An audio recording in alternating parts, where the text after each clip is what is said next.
You could have, got a shave and haircut before you came on the show, but that's fine. Oh, we're on? Sorry. What's up, Cote's Cube Heads? As you can see, we're outside. Now, I think it's fitting because we have a rather outdoorsy type of guy.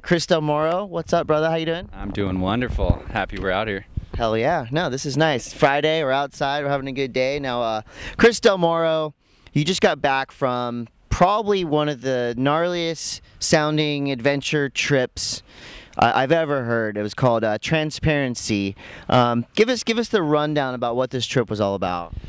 Basically, the concept was a vision of my friend Dave Rostovich, and it's an initiative of Surfers for Cetaceans. And basically what we're doing is trying to raise awareness about the Japanese dolphin kill and targeted whales in the Southern Ocean Whale Sanctuary.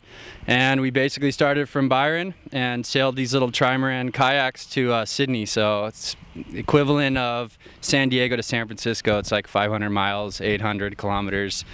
And it was a wild ride, man. Now, if Dave Rostovich asked me to get in a kayak and jump into the ocean seas, I would be scared shitless. I was. Dave Rostovich is a very intense dude, especially when it comes to things like this. How did you just get the call, or how did you get involved with this actual trip? We were at the IWC meeting this year in Madeira, and he told me about his vision, and kind of maybe ignorantly, I just said, yeah, I'm in, and I didn't even think about it. I don't even really know kilometers really how they equate to miles. I just went, well, it seems doable. A boat ride, let's have some fun. Yeah, no problem. We're surfing, we're on a boat, we're cruising. I was envisioning kind of kicking back on the side of the boat and drawing while I was out at sea, and it was not like that. It completely kind of gave me a slap in the side of the head and told me to wake up, but it was good. I learned a lot from the trip. Now tell me about the crafts you guys are riding. So I'm picturing just a standard little kayak, one-man kayak, but there was outrigger and a sail set up. So it's a normal kayak like you're used to, with two side amas that come off the side. One has a trampoline where your surfboard goes on. Then you have a 16-foot sail on it. So if you have wind, you sail. If you don't, there's a pedal mechanism, and you just pedal and you work your tree trunks up a bit. And there's no paddling really. We didn't paddle at all.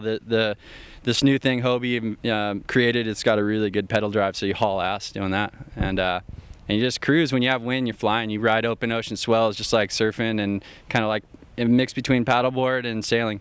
Crazy. So now I know riding a big sailboat's scary enough out in the open ocean, especially in that area of Australia. You must have had some pretty scary moments being because the way I pictured it, I was like, you guys are going to be, where I could see you from the beach, cruising by. Yeah, good job, save the whales. But you guys were out in the ocean. There must have been some sketchy moments. Yeah, I mean, Dave has a tendency to downplay everything. So he'd be like, how far do you think we're out today? And probably 10K offshore, so 6 miles out there to where people from land couldn't see us.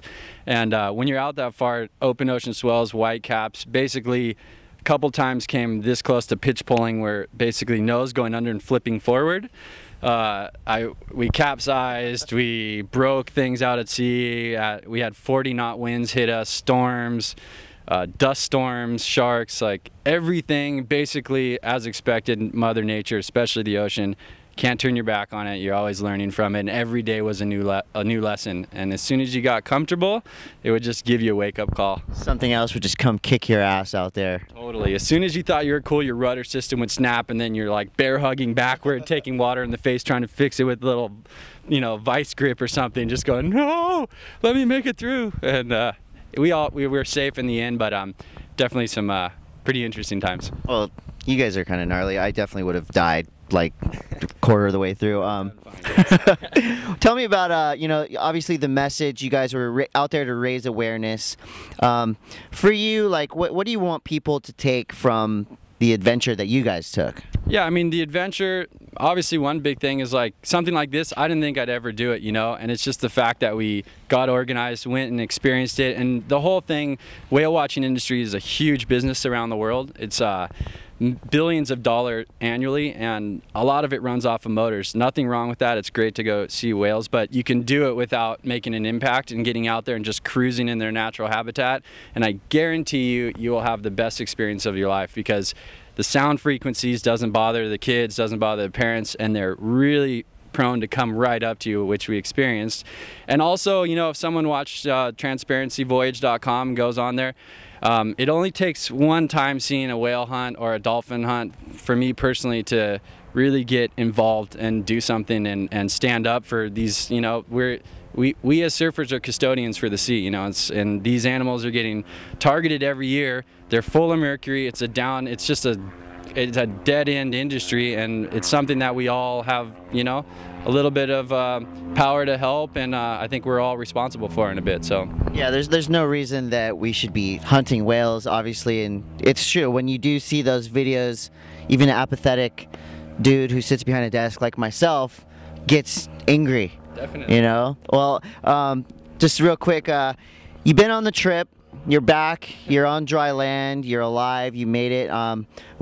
This must have given you a little thirst to, I guess, do more kind of things like that. Do you have any cool plans or projects coming up next? You guys gonna like go over Niagara Falls in like buckets or something? Like, you know, what do you got coming up next? Niagara Falls and buckets. Oh, just what's next? Well, the trip was a success. Everyone, it went all over the world. People are really stoked with the whole project. The sponsors that helped us out with it, Billabong and various people, were happy. And so we're going to continue this journey around the world. We want to do California next, the West Coast.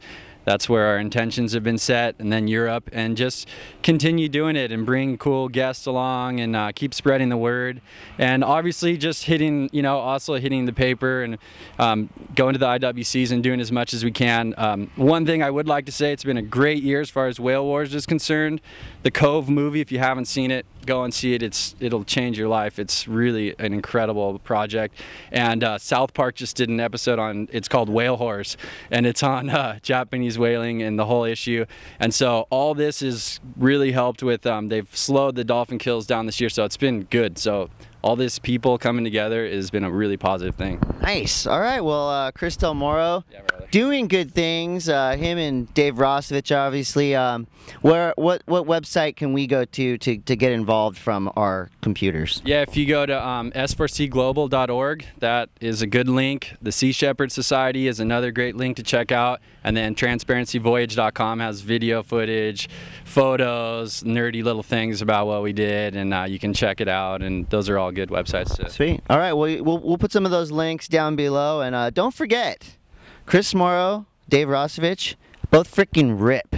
So anytime you guys get a chance to see them in surf videos, in photos, stuff like that, please take it because he's fun to watch surf. Yeah. You too, man. Thanks for having me. I really Of course. appreciate it. Cote's Cube, Chris Del Moro. Cote's Cube. Outside. Cote's Late. Cube.